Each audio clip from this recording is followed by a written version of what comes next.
bread friends, it's me, Ellen, your crazy baker chick. Today we are making good rye bread. Really awesome, amazing rye bread. Now before I tell you more about this recipe, I'm going to talk to you about dough cycle versus baking it in your machine. Yes, you can make this recipe all the way through in your bread machine and it will be delicious, but it will not have the crispy cornmeal seedy crust. If you do that, that's okay if you don't mind. But if you want it to really be sort of an authentic rye bread that you would get in from a Jewish bakery or at a deli or whatever to eat with your corned beef sandwich, you're going to want to use the dough course. On my YouTube channel and on my website, my new website, which I'll talk about in a minute, there is a way for you to use dough cycle, and actually in this video I will be using the dough course, so you're going to see exactly what to do. Again, you absolutely can bake this all the way through in your bread machine. You just won't have the crispy crust. You'll have a crispy crust, but it won't be the best crispy rye bread crust. So that was my disclaimer. And before I go on any further, I want to tell you that I finally have a website. Woo! And the website is, and you don't have to write this down, I'm just going to say it, Ellen's, with no apostrophe because you can't have the apostrophe in a URL. Ellen's Bread-Machine Recipes.com. Ellen's Bread-Machine Recipes.com. In the description below this video box, under where the video shows, you'll see something that says more, and in the description of this video, where I will put the recipe, you will see Ellen's Bread-Machine Recipes.com. I'm not sure if it will show as a hyperlink or not. I will try to make it a hyperlink, but you can also copy and paste into your URL. And if you go to the website, all of my recipes have been put in PDF format, which means they are beautiful to look at, easy to download onto a file on your computer, and easy to print in a nice, easy to read format. If you don't go to my website to get the recipe, you can get it below this video. I will have it there, but you'll have to copy and paste, and the formatting won't be as pretty when you paste it into like a Word document or an email to yourself or whatever. So it's just as well to go to the website, and the YouTube videos are actually embedded there. So if you watch this video and then go down into the description, find my website, go there. The videos are embedded, the recipes are in PDF format, and you're gonna like it a whole lot better. So this is my rye bread recipe. It is my own rye bread recipe. I developed it. It took me about 6 to 8 months to perfect it, no joke. I tried over and over and over again until I finally got it right. And you don't need to write anything down because, again, the recipe will be below and on my website, but it has water, a neutral oil. I use grapeseed. You can use avocado, vegetable, just nothing with a strong flavor.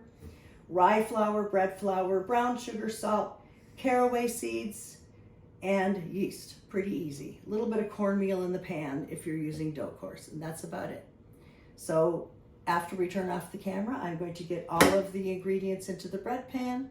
I'm going to put it in my machine on dough course, press start, and my machine has a rest part in the very beginning that preheats the ingredients. So I do not have to warm my liquids. And so I set a timer for 28 minutes, which is 23 minutes rest plus 5 minutes kneading. And at that 5-minute kneading time is when I check my dough. If your machine does not have a rest at the beginning, you will need to warm your water, okay, to about lukewarm. And if your bread machine starts kneading right away, set a timer for 5 minutes to check your dough. I'm going to show you exactly what that looks like in this video. So I'm going to get this started and we'll be back. Before I put it in the bread machine, I just want to show you my bread machine takes liquids first, so the water and oil went in first, and then the rye and the bread flour on top. And then my routine is always to put sugar on my right, flour on my left, yeast in the middle, and if there's something extra, whether it be seeds, these are small seeds, so I put them in right away instead of at the ad beep. And yeast, you make a little well in the flour and you put the yeast in the middle. The yeast should only touch flour. It won't hurt to touch, might be touching the seeds, and that won't hurt it. They don't really have moisture, but you don't want the sugar touching the yeast. You don't want the salt touching the yeast. They have to be separated. So this is just what I do, because if the phone rings or if something happens and I don't remember, well, what did I put in? I can see my sugar. In this case, brown sugar is even easier to see than white sugar, but I can see that my sugar is there and I can see that my flour is there. So I don't have to remember if I've put it in yet. This is the proper way to put it in if you have a bread machine that takes liquids first, unless you have other instructions. Always follow the instructions for your bread machine and not what's on the recipe, and not even what I tell you. You must do what your bread machine tells you to do. It has been 28 minutes. I heard the bread machine go on just as I hit the 5 minutes left mark on the timer. So I am now going to open this. I haven't peeked. I'm going to open this and see if my dough is Goldilocks just right, or too wet or too dry. Here we go. Oh, it looks a little dry, so I'll be right back. I'm going to add some water. I will say that of all my recipes, rye bread dough tends to sometimes look dry when it's not as dry as it looks, so I am only adding just a splash. My bread machine stops when I open the lid, which I am so happy it does, because it means I can really feel the dough. I recently went to a friend's house and she has a different kind of bread machine, a very, very old one, and it doesn't stop, and it kind of drove me crazy when I was trying to check the dough. So I'm going to turn this off and then turn it back on again in like 1 minute. I'm just going to, leave it off for 1 minute and let it keep kneading, and then I'll turn the camera back on. And only 1 minute later, look at that. I have a pretty smooth dough ball. It's tacky. You want it to be tacky, but you don't want it to be sticky where dough is really, there's a little dough on my finger, but yeah, just a little bit tacky, not sticky. You saw that I put the ever so slightest little splash. What is it? Maybe a teaspoonful or a tiny bit more. Sometimes it's the just most minuscule amount of flour or liquid that you have to add to get your perfect dough ball. So now that I've got this dough ball is perfect, I can walk away until the dough is almost done, and all I need to do now is prep my loaf pan. 28 minutes to go. It's risen gorgeously. I'm getting ready because my dough is coming out in a few minutes. The gooey stuff in there is just canola oil spray. Please never use Pam brand nonstick spray if you buy this particular loaf pan. This is a Williams-Sonoma. That's upside down. This is a Williams-Sonoma Gold Touch pan. And it's, this is weird. It says it's a 1.5 pound loaf pan, but all of my 2 pound recipes are perfect in here. So what I have done, again, Williams-Sonoma 1.5 pound loaf pan, I just measured it. It's 10 by 5 and 3 deep. And then what I do is, I've already put it in there, it's greased up. That's why I stick, kind of hard to do with one hand, but I stick a piece of parchment in. And when I have 2 hands, it's easier. There we go. But I do that because, first of all, the bread will never stick. And second of all, I lift it out, and you'll see me do that a little bit later.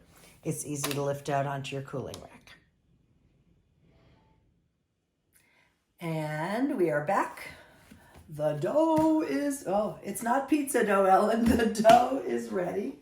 First, I want to show you, since the last video segment, I just sprayed a little of the canola oil sprayer. I could have put some grapeseed oil in there. And I sprinkled just a little cornmeal and a few caraway seeds, just to have on the bottom of the loaf. Now, with a lot of my doughs, I just pat to fit the loaf pan and put it into rise. But This one, I sometimes have air bubbles. So I'm gonna beat it up.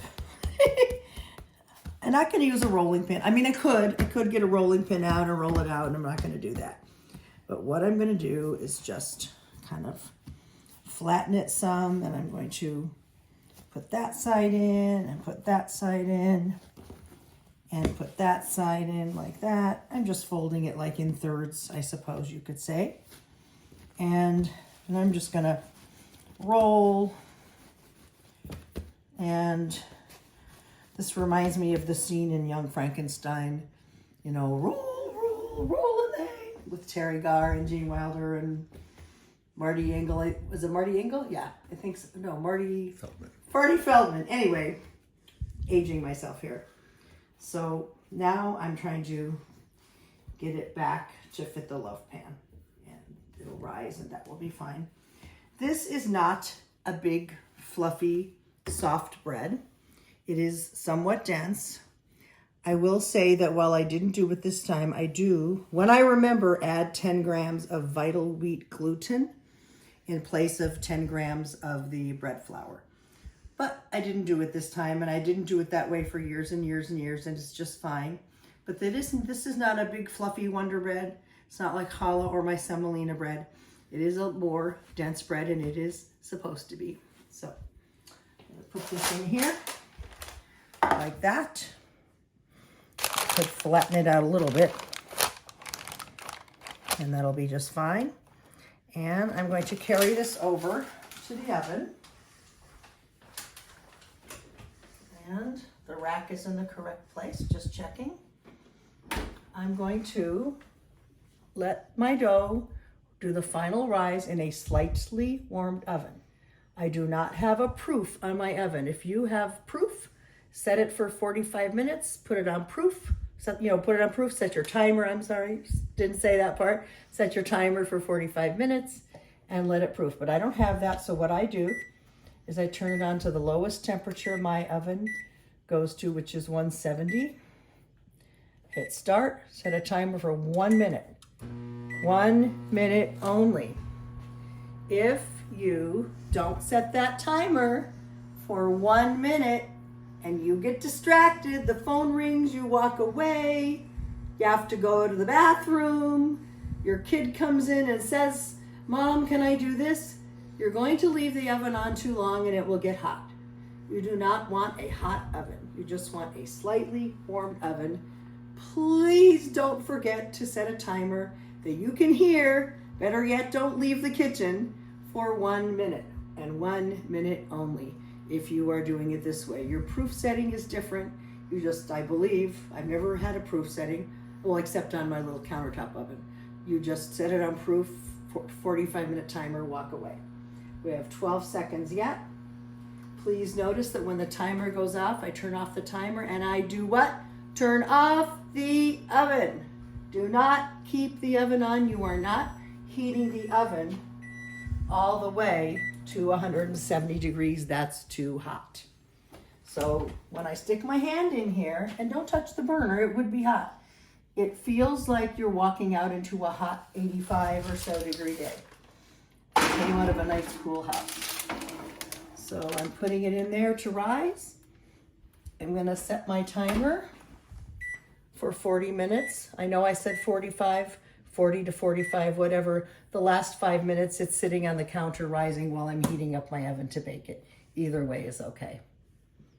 I'll show you what it looks like after it's risen, and then we will bake it.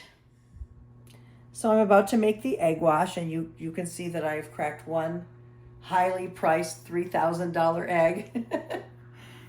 Years from now, people will go, what is she talking about? And I don't measure for the egg wash how much water I put in.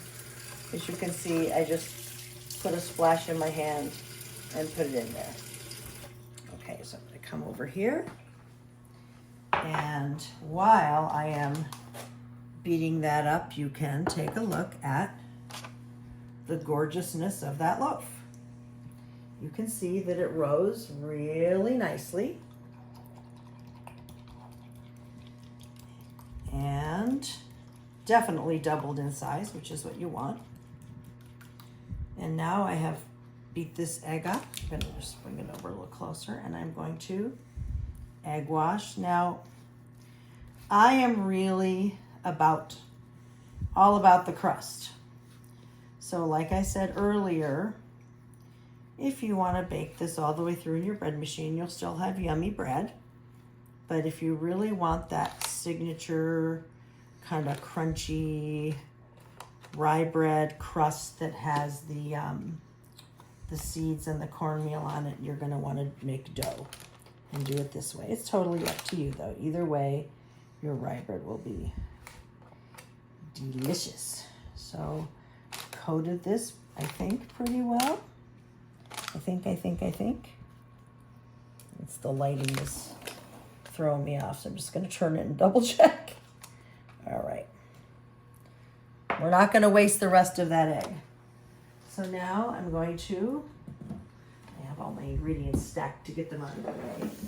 I'm going to sprinkle on some caraway seeds. I still have some in my little measuring cup. Just going to do a sprinkle. You might want a heavier sprinkle. My friend told me that when her dad used to go buy rye bread from the New York City Manhattan delis in New York when she was a kid, that it was just coated heavily with caraway seed. But while I put a pretty decent amount, I don't do a super heavy coating. You can do it however you want to. And then I have some cornmeal. I'm about to open a fresh box. I'm just gonna sprinkle. You don't need too much, but the cornmeal is, kind of granular, and it just makes the crust ever so much more luscious and crispy. Okay. I have the oven preheating to 375 degrees, and that is what I bake my whole grain or somewhat whole grain bread on. I bake breads with only white flour at 350, and I bake rye bread, wheat bread, multigrain bread, things like that at 375. That's from just looking at a lot of recipes and experimenting and seeing what's what. So when the oven heats up, and it'll take a few minutes, I will put this bread in and I will set my first timer. Notice I said my first timer. I will set my first timer for 25 minutes. And I will, at 25 minutes, check. And if it's brown, I'm going to loosely tint a piece of foil, just kind of lay it over the top, because I don't want the top over browning. This bread will not be done at 25 minutes, but it could look like it's done because of the top being brown. The only true way to know if your bread is done is to use an instant read thermometer, okay? It has a probe, and I'm not gonna do it now, but you stick it in at least past that little tiny part, about maybe right there, and you want it to be between 190 and 200 degrees. If it's under 190, it's probably not done inside, and you're going to get a beautiful looking loaf, and when you cut it, it's going to be gooey and uncooked, and you're not going to be a happy camper. So after the 25 minutes, and I check the crust, what I'm going to do is set the timer for another 10 or 15 minutes, and then that's when I will check the temperature to see if it's getting close to 190. And then I drive myself crazy, and it'll drive you crazy, but this is the way I do it.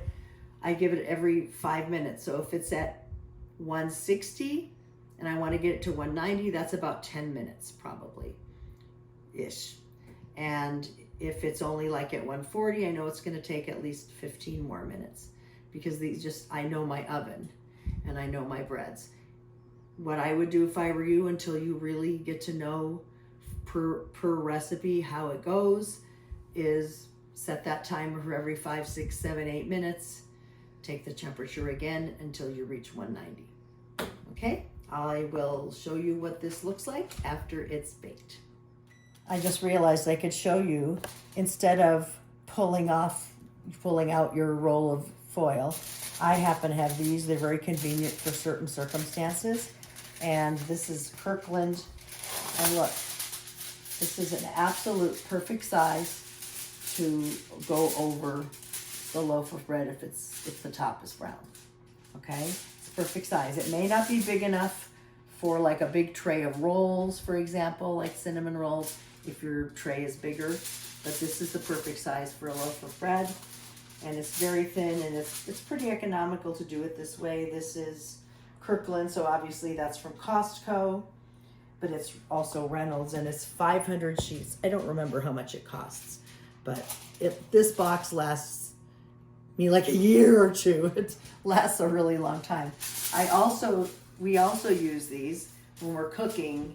It's just easier. I put this on the cooktop, and it's easier to throw your spatulas or spoons you're stirring a stew with or something on a bigger area than it is to use a spoon rest. So we tend to grab one of these and put it on the cooktop when we're cooking. So, stir something, put the spoon or the whatever on there.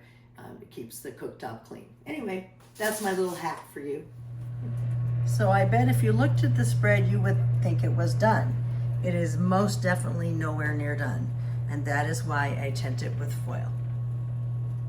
See, I just have it loosely over, and now I'm losing heat, so I'm going to close the oven door, but that's all you do. You don't have to push it down onto the bread, just tent it over so it doesn't over brown. Here it is. It rose beautifully. It's a perfect shape. You're so pretty. And I just want to show you the main reason I use parchment. Yes, it helps it not stick, of course, but check this out. Ta-da! And if this wasn't in there, you would have to wear oven mitts, somehow clumsily turn the loaf pan upside down, which means that you would be putting your bread, your top of your bread on this, and it could get marks, the grid marks. This just makes it so easy. You don't have to have oven mitts. You're not touching the side of the pan. It's been sitting here for a couple of minutes, so it's not that hot now. And then you just do a little slippy slidey. Throw this thing away. Sorry for the crumply noise. And there you have your bread. I have to now let this cool down, little egg wash bit.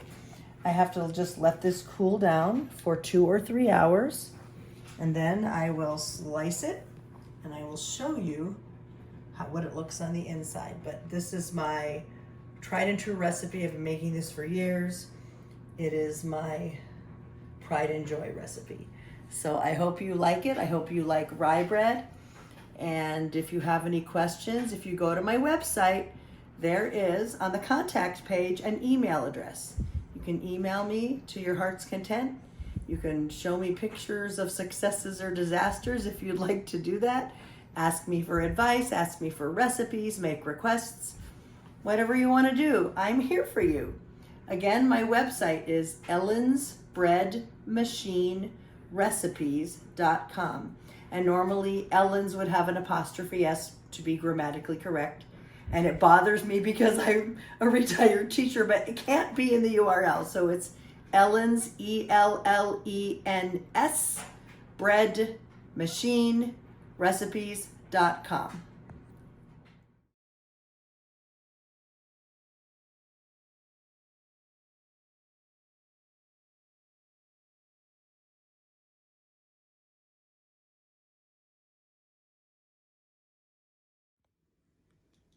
And the second half of the big reveal, well, the first half of the big reveal is taking it out of the loaf pan, obviously. Oh, we're leaking cornmeal. So normally I would cut this bread with my electric slicer, but I don't think it's cooled down quite enough for that. So I'm using the second best thing, which is an excellent bread knife. This is a Saken, S-A-K-E-N bread knife that my hubby got for me quite a few years ago. There it is. Beautiful, beautiful crumb. Lots and lots of caraway seeds. I didn't mention this before, Never scrimp on the caraway seeds. It isn't rye bread without caraway seeds. It just isn't. Ta-da! All right. There we go. Absolutely delicious. There we have the rye bread that Ellen made. I hope you enjoyed this video. Please like the video. Please subscribe to my channel. And please go to my website. Print this recipe out from my website. It's in PDF format there. If you go and look in the description below, you will find the link to my website. You'll find the link to my website. The recipe will be shown below, but it's not going to format correctly if you copy and paste that. Take a quick look, see what the ingredients are, sure. But when you want to print out the recipe or look at it in a beautiful format, please go to my website. And again, that's Ellen's, E-L-L-E-N-S, no apostrophe, Ellen's Bread Machine Recipes.com. I hope you enjoyed. I did. Ooh.